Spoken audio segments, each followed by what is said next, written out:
All right.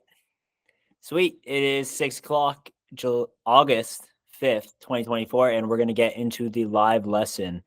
So what we're going to be talking about today is cleaning anchors. That's a fundamental skill. It's one of the 4 skills that you need to know to go sport climbing outside. It's very important. It's one of the most critical skills that you could learn. I'm going to make sure that my mic is actually working here. Hear me? Yeah, sweet. Okay, we're rolling. Okay, yeah, so we're going to talk about cleaning anchors. So an anchor, if you don't know, I have lessons on this as well. You can look in the community or Google them. Basically, just to give you some context for what cleaning is and where it fits into the process. Usually when we're sport climbing, the first person will climb up and clip quick draws as they go and clip the rope into it. And then when they get to the top of the sport climb, they will build an anchor, which is 2 pieces of equipment that they equalize together so that you can use that for the second person who comes up. Sometimes it's quick draws, sometimes it's slings. There's lots of variations of anchors. Once you're done with the climb, the last person to climb up to the top has to clean the anchor. And what cleaning the anchor is taking off all of the gear so you don't leave anything up. So our goal with anchor cleaning is actually to remove all of this gear and just have the rope running through the fixed gear, so the gear that is already on the wall, so that when we lower, we've left nothing on the wall. So as I said, the last person up, this is their job. Now, if you go out and you're the only person who knows how to clean anchors, sometimes clean and build, sometimes you have to go up and build the anchor, and then at the end, you have to go up and clean it. But this is a super important skill to learn and really important to get correct and understand the steps and sequences, because you are untying from the rope completely at one point, and you'll understand why in a minute. I've broken this down into a 3-step system, which I'll walk through in a moment. So now you kind of know what anchor cleaning is. We're going to go through the 3-step system. And then the third thing that we're going to do on this lesson is we're going to talk about some other considerations and just nuances and little bits that I think should be covered if we're talking about cleaning anchors. So hopefully that makes sense of what anchor cleaning is. If it's still a little uncertain, just keep watching the video and hopefully you will understand. But we're going to go into the 3-step system now. So cleaning anchors, 3-step systems. There's 3 steps. First step is going direct. So that means you're directly anchoring yourself into the fixed gear. So right now I'm relying on the rope. But if I was to go direct, I would then not be relying on the rope, but I would be on the anchor only. And I'll show you what that looks like.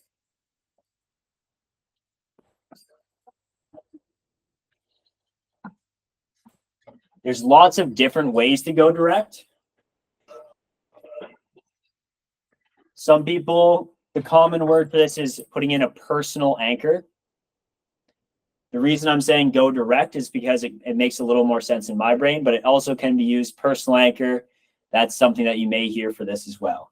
So as I said, the quick draws will usually be cleaned already on your way up. But one way that you can go direct is you could climb up to the anchor completely, and then you can actually extend these quick draws with some more quick draws. So this is actually what I do usually, is I'll clip another quick draw into one, clip that to my belay loop, and then I have another quick draw, and I'll clip that in the opposite direction to my belay loop. And then if all my weight is on this anchor, it's just on these 2 quick draws. I'm just going to adjust it so one's not twisting as much. It's a little weird to do in my basement. But the goal here is to get all of our weight off of the rope and completely relying on the quick draw. Ideally, you have your weight equalized on both, but realistically, that doesn't always happen. So what I do is I go direct, and then the important thing on this step is that I test the system. So I'm testing and I'm seeing that all of the weight is on my personal anchor system. Now, using quick draws and making them opposite and opposed like this is one way to do it. There is a few other ways. There's actually many other ways to go direct into the anchor. And there's actually specialized systems that are made just for this. I have a couple of them here. So I actually don't use these too much anymore. I usually use the quick draws just because it's easier for me. But I've been experimenting with this one, which is called the Petzl Reverso. And just to let you know what I've done, I used to use slings and stuff like this, but now I just do the quick draws for sport climbing. But I want to show you guys all the options and make sure that you understand what these are for. So as I said, this is called the Petzl Reverso, or sorry, not the Reverso. I forget what this is even called, honestly. The Petzl Connect. But this is a cool little device. It's kind of specially made for sport climbing, although it can be used in other aspects. But what you would do is you would clip this. In this case, you would clip it to both quick draws. But in the case where you have built an anchor and there's a knot there, you can also clip it into the knot.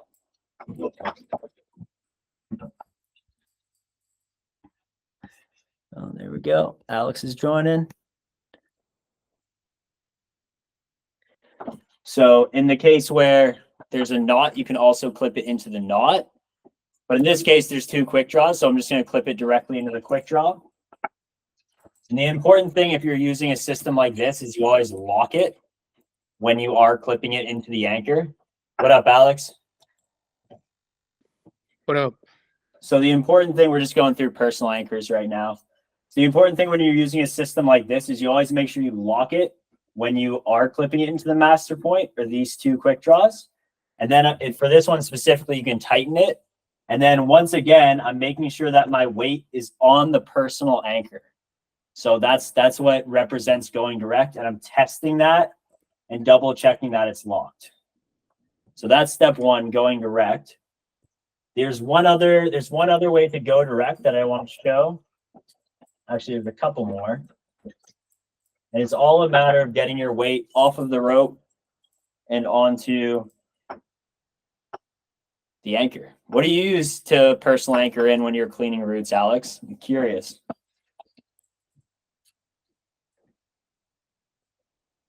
I'm sorry, I was on mute. Do you mean like the personal anchor? Yeah. I usually use the sling. Well, not the sling, the personal anchor, like the one that has like different loops. Yeah, like one of these ones? Yeah, one of those. Yeah. Have you experimented with any other types? No, I have not. Yeah, that one. Okay. Yeah, it was just before you got here, I was showing that I used to use this and I used to use slings as well. But now the way I do it now, usually for single pitch sport climbing, is I will just climb up to the anchor and I usually have quick draws on me. And I will just clip the quick draw to the other quick draw that's there, and then clip two quick draws to my belay loop opposite and opposed. So I just kind of extend the quick draws out. Interesting. I find that's a little better just because I don't have to worry about this hanging on my harness and getting it unwrapped and everything. Yeah. Do you think it's safe doing that, or because you usually Yeah. I mean, it's the same thing that you're trusting for your anchor, right? It would just be like this opposite and opposed. Yeah. Clip to my belay loop. And I'm not, if I was hanging out there for a while, like in multi-pitching, we don't do that. But you're literally like sitting there for 1 minute, not moving, just moving the rope through. Okay. So I'm because I directly clip to the bolt. Pardon me? Yeah, in my case, I just clip to the bolt directly. I don't clip myself to the quick draws. Yeah, you don't have to. There's lots of different ways. One thing that kind of beginners get taught is that like metal on metal is bad.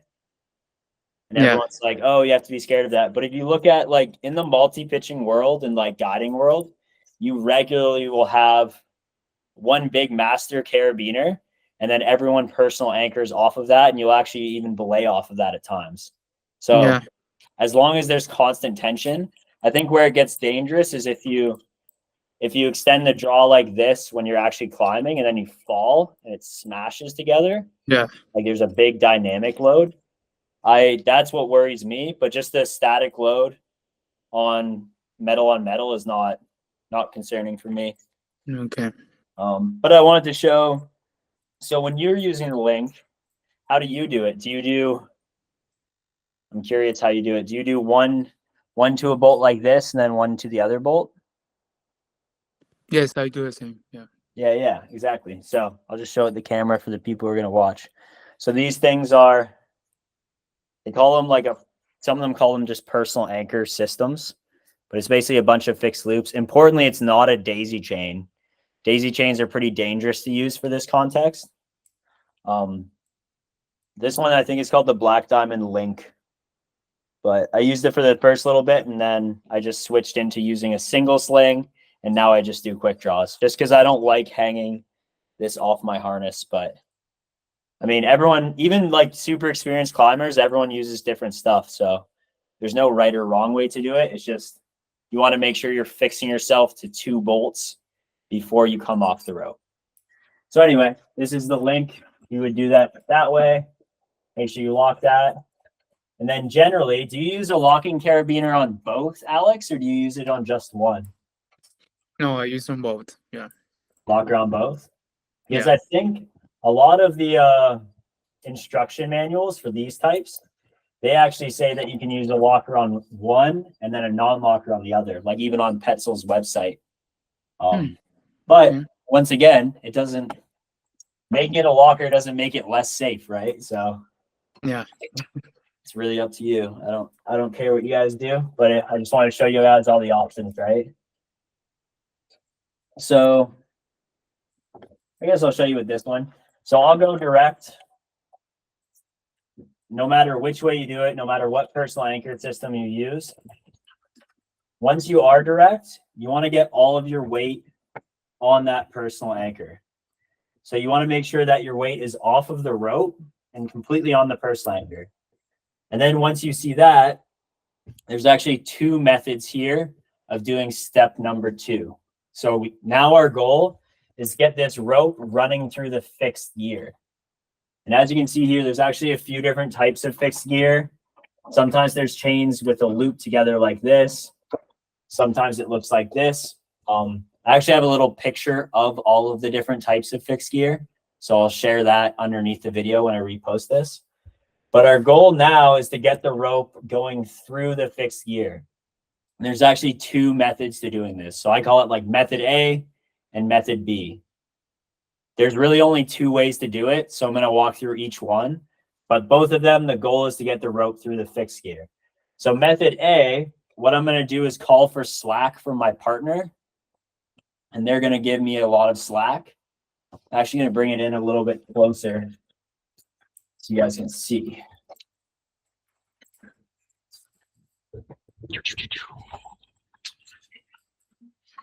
Cool. So I've clipped my carabiner here, locked it. And in this case, I'm using another quick draw and just clipping it in here as my second. So my personal anchor, my going direct is on 2 points. And now I've asked for slack from my partner. I pull a bunch of slack. And then I'm going to take what's called a bite of rope. So I'm going to fold the rope back on itself like this. And I'm going to push it through, in this case, the rappel rings. So I'm pushing it through the rappel rings. Sometimes it'll be a quick link. So it'll be, show you.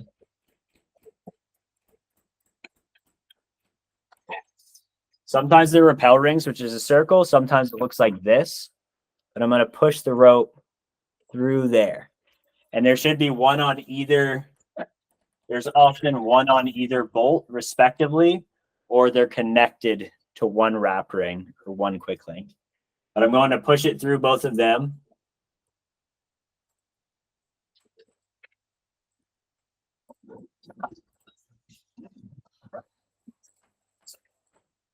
So now my bite is going through the fixed gear. And now what I'm going to do is I'm going to make a figure 8 or an overhand on a bite. So that's a really simple knot where you just make one twist and then you wrap it around itself and put it back through. Either an overhand or a figure 8 on a bite. They're both really, really easy knots to do. And then I always have 2 pear-shaped non-lockers, or sorry, locking carabiners on me. So I'll use one of those and clip that to the loop that I have now made with the overhand knot. Clip that to my belay loop. Really important that you lock that, because some people forget to lock it, and you're going to be relying on this entirely with your life. So make sure you lock it. So now I have the bite running through the fixed gear, tied a knot in it, locked it to me. And the next step is I'm actually going to untie the figure eight on a bite, or sorry, the figure eight follow through. So my initial tie in, I'm going to untie that. Zoom, zoom, zoom. Once I untie the figure eight follow through, I just pull that extra tail through the system. And now, as you can see, the rope is going from my belayer through the fixed gear down to me and to my locking carabiner.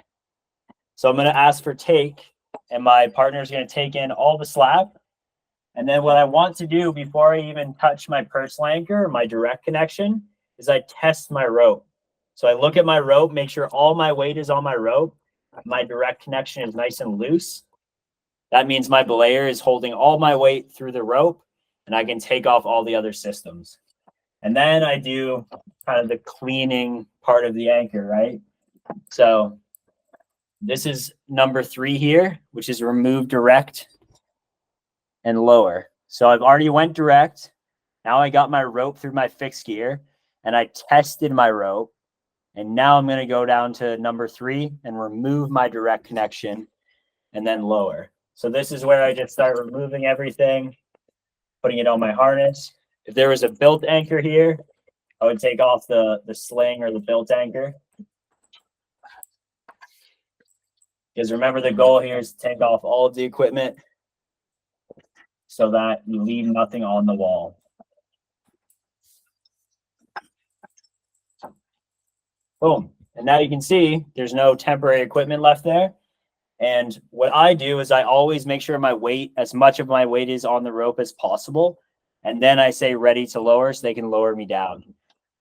The reason why you want as much weight as you can on the rope before you yell ready to lower is because if you're just kind of, your entire weight isn't on it, and then they start giving out slack and you lean back, they might not realize that there's going to be a lot of weight on the rope. So you want to make sure all your weight is on the rope or as much as you can, and then call ready to lower.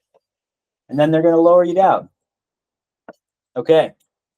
So that is method number 1, or sorry, method A. I want to show you method B though, because there's certain situations where you actually cannot get the rope through the chains or the wrap rings double backed. So there's times where it's literally impossible to do it the way that I just showed. Generally, they teach you this way first because it's a little bit safer, and we'll get into the pros and cons of each method. But sometimes you literally can't. There'll be chains like this, and you literally can't fit the bite of rope through there. It's not big enough. So you have to know this other method. And I'll show you it on the chains because that's usually when it's used. But it's really important to know this other method. That way you're ready for that specific moment. Have you ever had to hit any chains like that, Alex? Yes, I do. In my case, I redo the knots. So I just I don't use the locking carabiner. I just redo the knots. Yeah, exactly. So that's the method that I'm going to show now. Oh, okay. Yeah.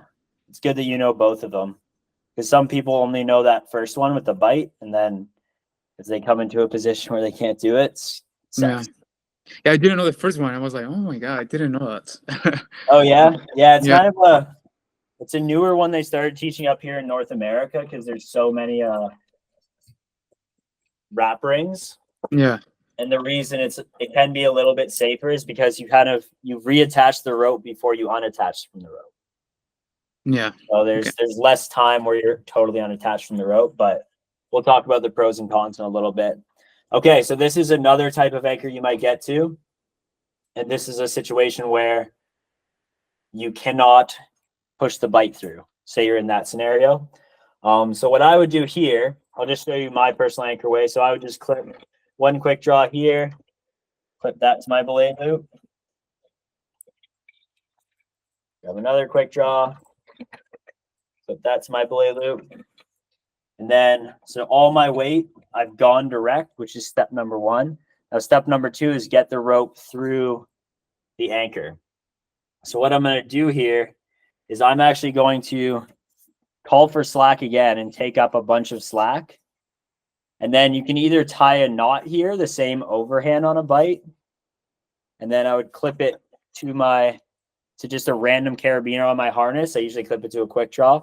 It doesn't matter what you clip it to because it's not going to be weight bearing, but you're going to want to tie it to your harness just so that you don't drop the rope, because the next step in this is we're going to untie completely. What I've started to do rather than the knot is I'll tie a clove hitch. If you don't know how to do that, that's fine. But a clove hitch is just a twist. I'll make a video on clove hitches later. But the good thing about the clove hitch, it just comes undone quicker. Anyway, the important thing is you tie it off on your harness so that you don't drop the rope, because the next step is you're actually going to untie completely from the figure 8. So the initial tie-in, you're going to untie completely. Remember, you've double checked that all of your weight is on the personal anchor, so you know that your direct connection to the anchor is super solid. Only then are you going to untie your figure 8 follow through. And remember, you're like 50 feet off the ground at this point. So it's really important that you test your personal anchor, your direct connection, before you untie the rope. Okay, so I've untied it. I'm going to pull it through my anchor. So as you can see here, totally on my personal anchor, my direct connection. And the only reason the rope hasn't fallen is because it's on my little knot that I made on my harness, and I have it in my hand. The next step is I'm going to feed it through the anchor.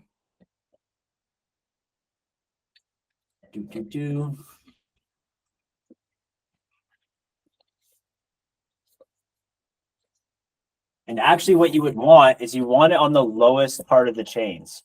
So usually I would have my my anchor would be up high. So the actual anchor ideally is going to be up on these quick links. So you actually want the anchor to not be on the lowest chains. I'll show you why in a moment.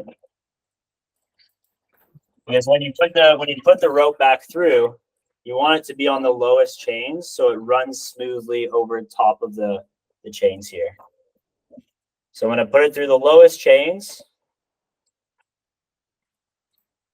Then I pull a lot of rope. Most people don't pull enough rope through, and then they end up running out. Pull a lot of rope through, and then I'm going to retie my figure 8 and retie in my figure 8 follow through just like it would on the ground getting ready to climb. But the important thing here is that there's no one to double check your figure 8, right? Like on the ground, you usually double check each other before you go up. But because you're up here alone, you have to be super vigilant and make sure that you are double checking your own figure 8, really, really vigilant, and just making sure that that's super solid. So now I've retied in. It's going through the fixed gear. Clean this up so you can see it's going through the chains. I'm going to take off that knot that I made on my harness, so I'm not worried about dropping the rope now. I'm retied in. I'm going to yell to my partner, take. They're going to take in all the slack. And now same thing. I'm going to weight the rope and test my rope system. Make sure that all of my weight is on my rope. I've double checked that I'm going through 2 points. My figure 8 is tied correctly. So I trust the rope system now because I've tested it and assessed it. And now I'm going to take off my direct connection, take off my personal anchor. Take off the personal anchor. Take off these quick draws.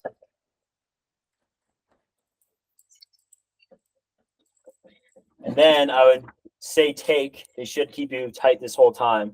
Get all my weight on the rope and then say ready to lower, and then lower all the way down. So that is method number B, or method B. And then method A would be pushing the bite through.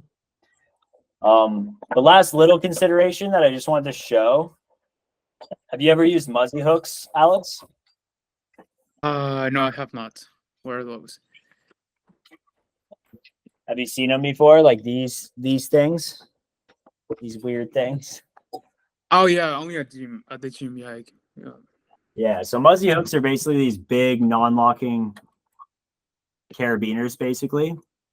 Depending on the ethics of the area, sometimes you can just clip them through that, and people let you use them for top rope. So you can just actually clip it in. You don't even need to build an anchor, which the places that I've climbed in North America, usually if there's Muzzy hooks, it's because they're super common climbing areas and people are actually usually inexperienced climbers are climbing there. So people are worried about them messing up cleaning and building anchors. They just put them there and then people use them for anchors. And then the other time I see them is on really hard routes because it's just hard to build an anchor when you're like hanging upside down, struggling for your life. So depending where you are in the ethics, generally it's okay to just use them as an anchor, which makes cleaning a lot easier because you don't need to worry about cleaning. You just lower off of them. But yeah, they're called an open system. The only thing you have to worry about with these, if you're sending someone inexperienced up or you're using them, is don't climb over top of them because sometimes there has been times where people have climbed over these and then fallen and then they unclip. So that sucks. And people have died because of that or got super smashed up. So just make sure if you're using Muzzy hooks, you one, check the ethics of the area because usually you can just clip them in and then climb on them all day, depending where you are. And then number two is make sure you don't climb above them because it can unclip easily. But cleaning those is generally pretty easy because you just clip it in, then lower. That's it. That's cleaning anchors. I guess I said I was going to talk about some other considerations. One weird thing is that when you're climbing with people, say you're the only one who knows climbing skills, like you're the only one who knows how to clean anchors. Sometimes you have to go up and build the anchor. And then also at the end, you have to go up and clean the anchor. So you have to just be ready for that to happen. You definitely shouldn't just teach someone to clean on the fly. And if you're just learning how to clean now, I would recommend going out with people who are experienced. And the first time that you're actually putting this into practice, letting them assess you or ideally be right beside you up on the wall. And then I would actually practice on the ground a bunch of times. I met a guy last week who said the way he did this is he had a recording of himself where he could rewatch this and just practice the movements over and over again. That way, when he got outside, he remembers. But doing it for your first time with a guide or someone experienced is highly, highly recommended because it is like a very dangerous part of it. The pros and cons, I have a little list actually of the pros and cons of the two different methods here. So I'm going to share my screen just because I think it's important to show. Da, da, da, da. Yep. Okay. Where is it? Okay. So method A, where you put the bite of rope, the folded back rope. Can you see my screen fine, Alex? Oh yes, I can see your screen. Sweet. So method A, here's the pros and cons here. So you're always tied into the rope because you've pushed the rope through and reattached before you untie. It's impossible to drop your rope if you do this correctly because you're always tied in the rope. Faster, I said depends because it really depends on what you're competent with and like what knots you're using to do certain actions. So I think that one's a little bit depends. It can't be done on small chains. You have to remember to lock the carabiner that you're clipping to your belay loop, which I put in red because I don't think that's a pro. I think that's a con. When you're actually lowering, you have a really long tail. So you have all this extra rope that's kind of dangling at your feet that you have to manage. It's really not that big of a deal, but it's not the best.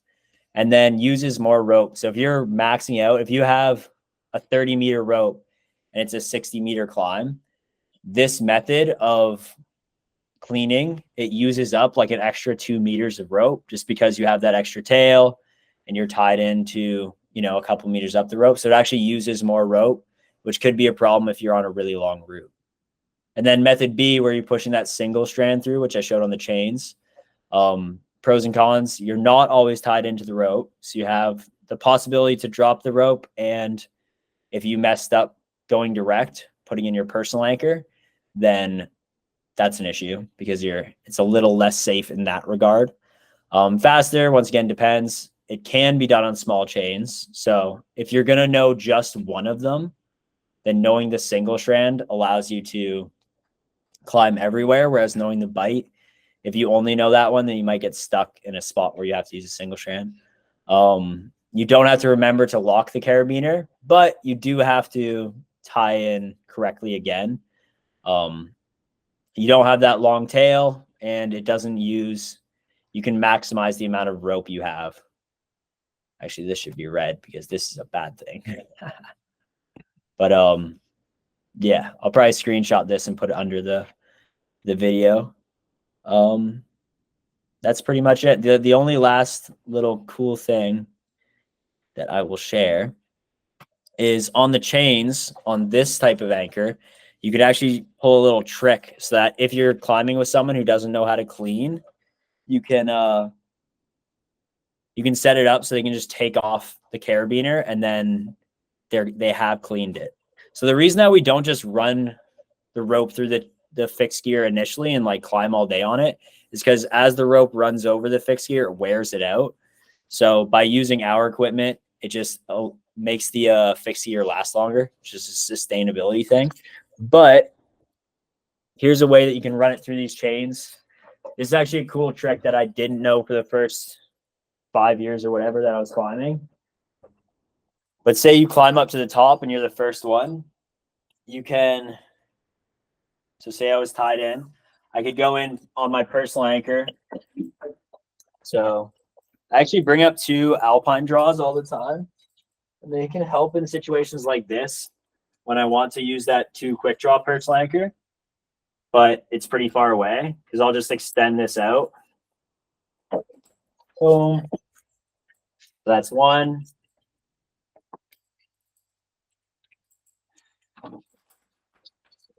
That's 2. This is literally what I would do in this scenario if I was climbing with a buddy of mine who doesn't know how to clean.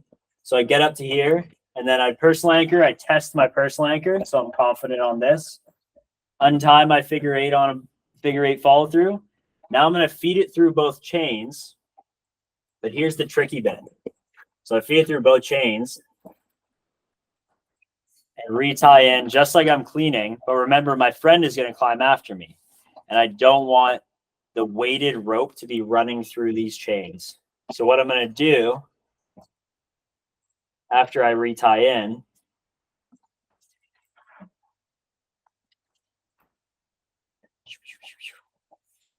and this is a cool, it's like a black belt move. It's a cool little guiding trick too. So I have this going through, and now I'm actually going to use one of my lockers, and I'm going to clip it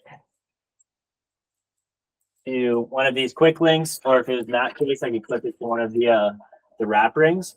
And then I pull the rope up and I clip the locker into there, and then I ask for take.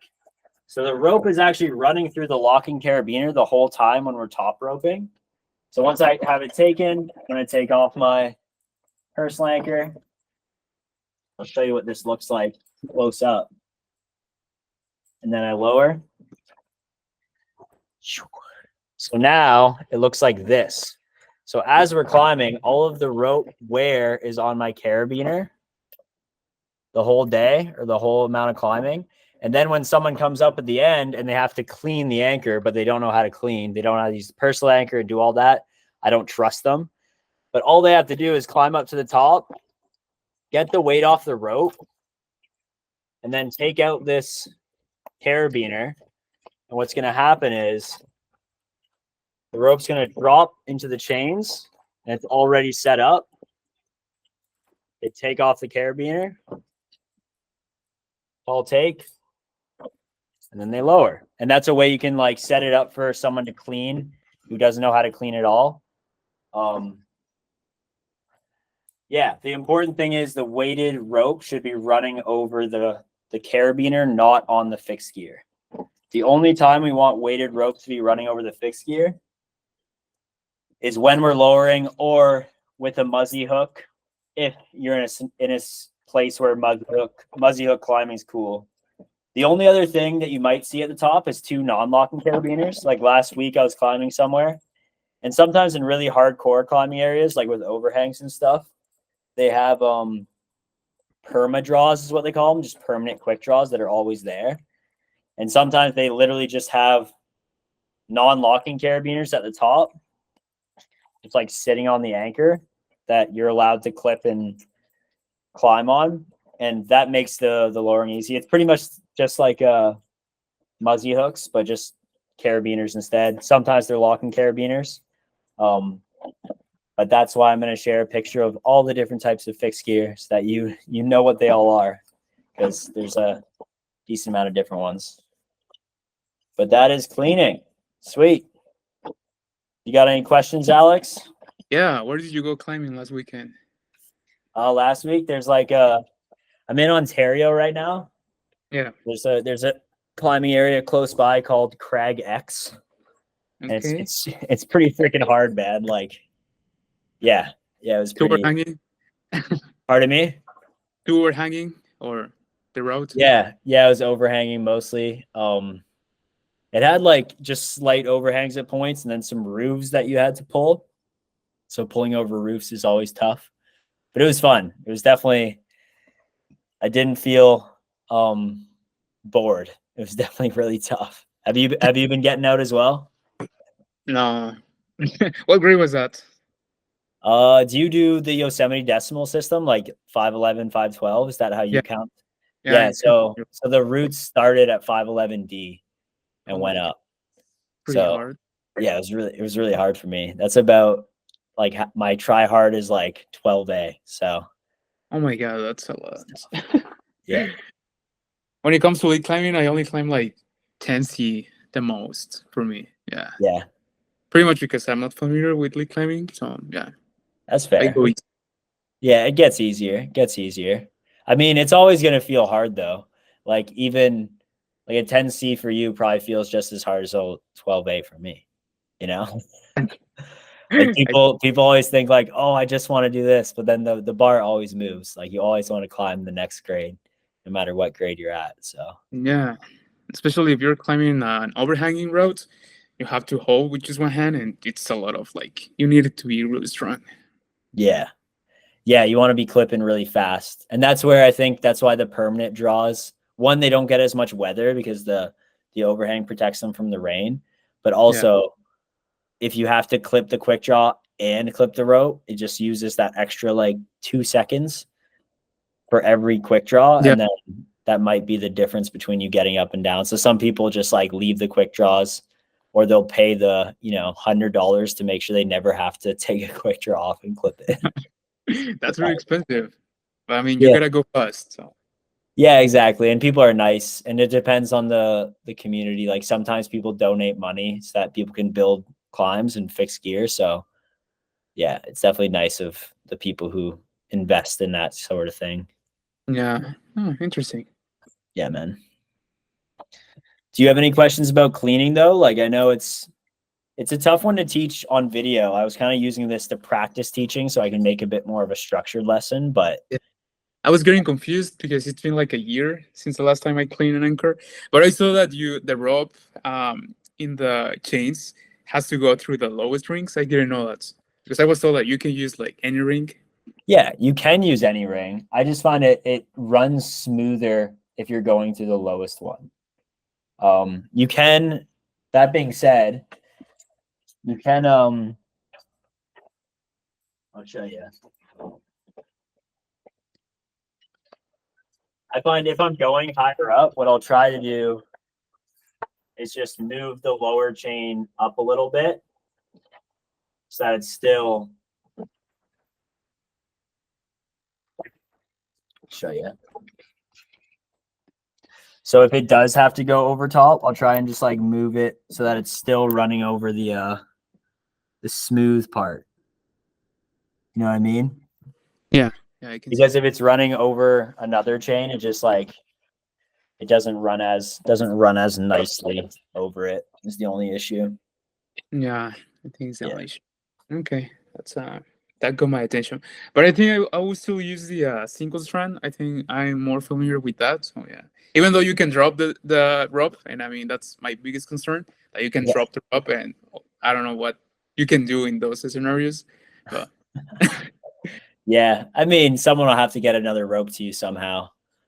However, if it's like coming from the top, or someone has to climb up to you, or just like there's lots of different ways.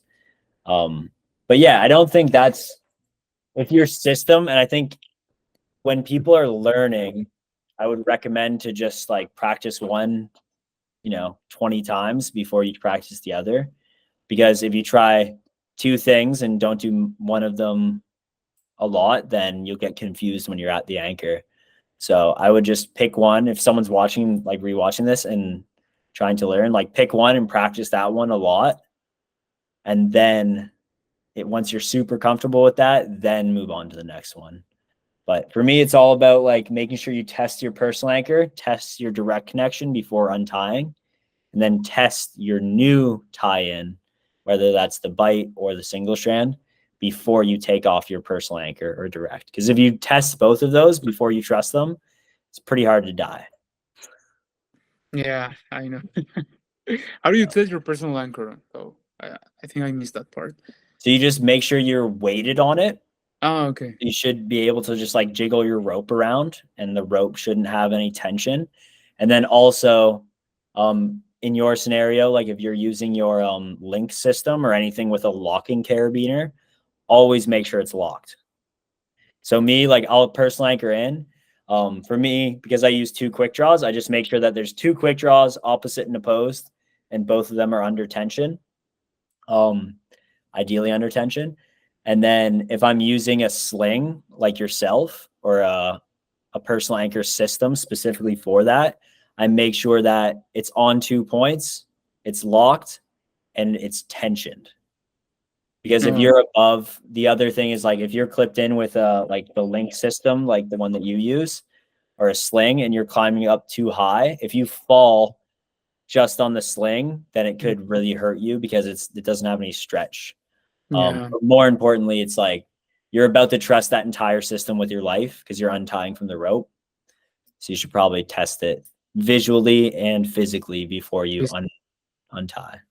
Okay, got it. Does that make sense? Yeah, it makes sense because you told me last time that you can break your back or something like that if you take a fall with that type of Yeah, like. yeah. I can actually show that a little bit here because it's kind of hard to say with just your just words.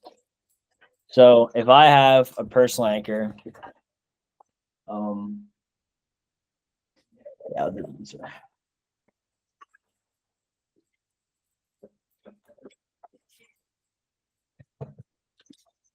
So just for the sake of simplicity, I'm going to put a little bolt in the middle of the wall.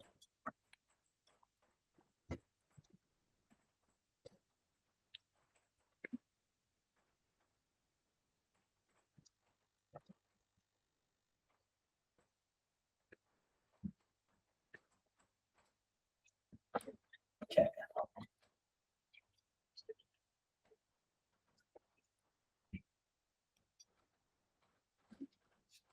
Cool. So if I am clipping in a personal anchor, obviously you'd have 2 bolts, but say just for our example here, we're just using one. So say I'm here and I'm weighted on this, so I have all of my weight on it. If I lose my footing or just like slip, then all of my weight's on here, whatever. If I'm standing up tall on this, and I'll use my chair as an example. If I stand up tall and now I'm above it, if I was to fall here and slip and fall, a few feet and then land on my personal anchor that's static, it can snap my back because it's so much force on your harness. Whereas if you're using a rope, the rope has stretch in it. So the reason why we don't break our back when we're using ropes is because they have a little bit of stretch. And the more rope in the system, the more stretch. But these personal anchor systems are not meant to catch a dynamic load. They're only made to catch a static load. So you want to load it and make sure that you have all of your weight on it. And if you're coming off of it, it's just a little bit. It's super dangerous. Yeah. Yeah. Any other questions?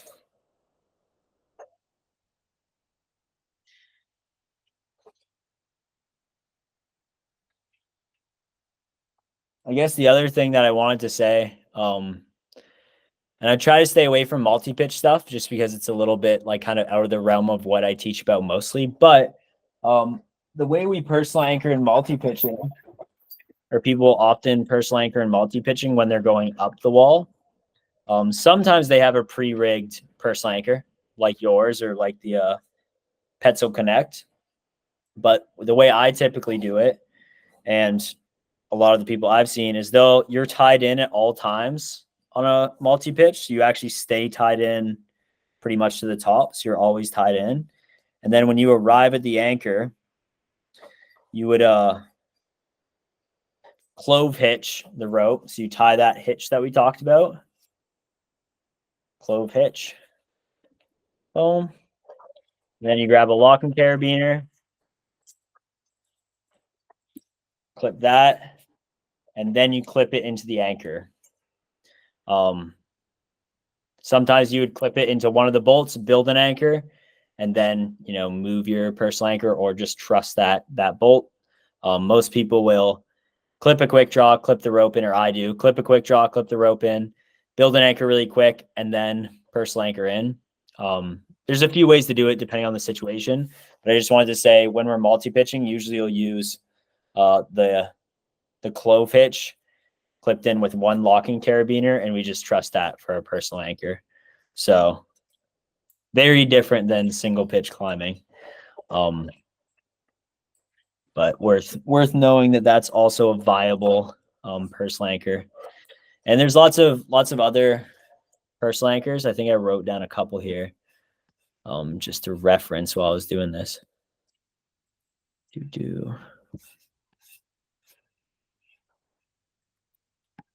Yeah, personal anchor, always weighted ideally on 2 bolts.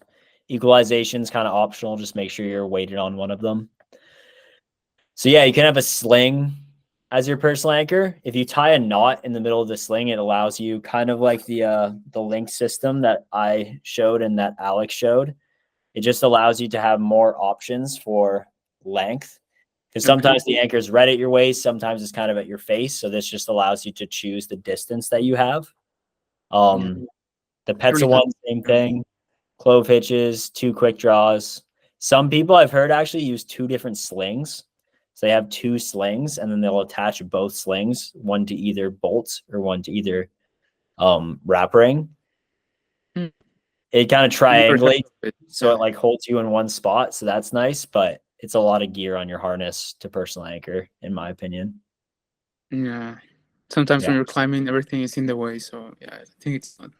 Yeah, that's why I don't like the link system. Although I will say, like, if you are to use one of these, and let me know if you do this too, Alex. Generally, what I'll do is I'll have the sling going underneath all of my quick draws, and then I clip it. Yeah, so I extend it as much as I can. Yeah. You do the same way? Yeah.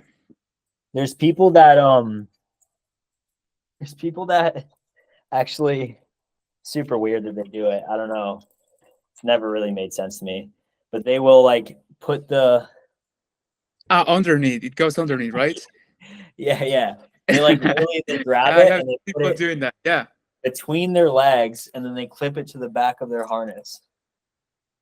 And then when they get to the top, they unclip it from their harness, drop it, and then grab it and clip it on. But I will say, I've never seen a very experienced climber do that. It's only the new people.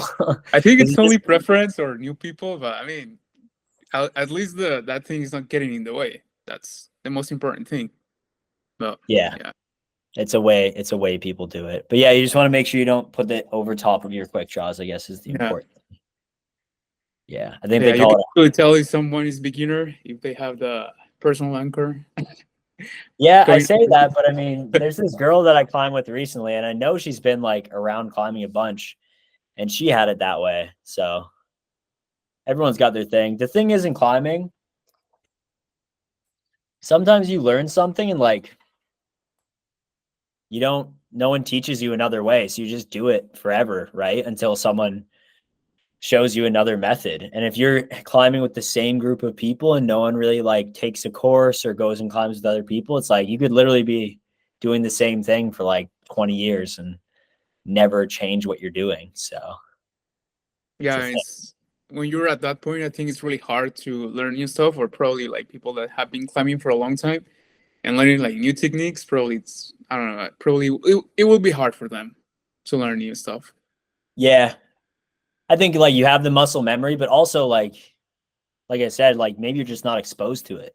That's kind of one of the cool things about this group is like it's fun hearing how other people think about stuff. And I think it'll be cool as people climb more and like, hang out here for a while, is maybe they'll learn some new techniques and share it with the group so that we can all learn together. Because something like quads and even that pushing the bite through the anchor, like those are kind of newer things that weren't around 20 years ago, right? So um it's nice to learn from each other. Yeah. All right, buddy. So those were my questions. Sweet, man. Yeah, I think we can wrap it up now. Thanks for stopping by and chatting. No, And it's fine. I think I'm going to try and build like a more structured lesson around this, just like the anchors. Do you think that you would benefit from that? Yeah, Or of course I will. I will. Yeah, because yeah, even you though would? I was getting confused, even though I have like a little bit of experience, but yeah, I was like, oh my god, I need to go slow and like go through any through the steps. Yeah. Yeah, I think I want to film it as well, like from the helmet view so you can see how my hands are working. Yeah. Because it's hard like way over here Yeah. trying to show. Um, yeah, is there anything else? Like, did you do the anchor course? No, I have not, but You I will haven't yet? sign up. No, it's fine. I made it free now. I don't know if it was paid when you looked at it before, but it's totally free. It's gonna be like that for a while.